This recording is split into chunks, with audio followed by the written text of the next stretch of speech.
কৃষকদেরকে শোষণ করবে বলে কৃষক বন্ধুরা যখন চেয়ারগুলো যদি থাকে ভাইদেরকে অর্থঘণ্টা দাঁড়িয়ে আছে কৃষক বন্ধুরা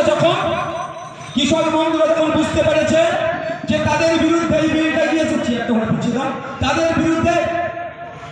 তাদের বিরুদ্ধে যে বিলটা গিয়েছে এই বিলে তারা ক্ষতিগ্রস্ত হবে, তখন কৃষকরা, সারা দেশের কৃষকরা, পশ্চিম বাংলার কৃষকরা দিল্লি অভিমুখ হয়েছিল।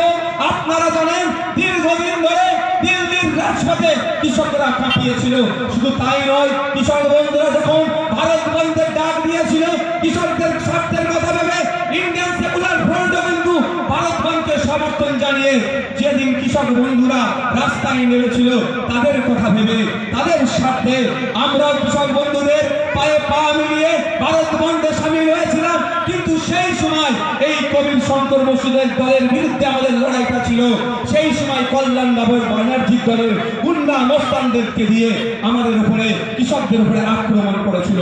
তাই আমরা ভুলে যাচ্ছি না কৃষক বন্ধুদের কথা। তাই কৃষক বন্ধুদের বলবো এবং কৃষক পরিবারের সাথে যারা আমরা যুক্ত তাদের কথা বলবো, আসুন আমরা ঐক্যবদ্ধ হই, আমরা দলবদ্ধ হই, আমরা ঐক্যবদ্ধ হয়ে দলবদ্ধ হয়ে এই বিজেপি সরকারের বিরুদ্ধে ভোট করি। যে বিজেপি সরকার কৃষকদের বিরুদ্ধে একজন বিল পাস করিয়েছে আর অন্যজন বখালের সহযোগিতা করেছে।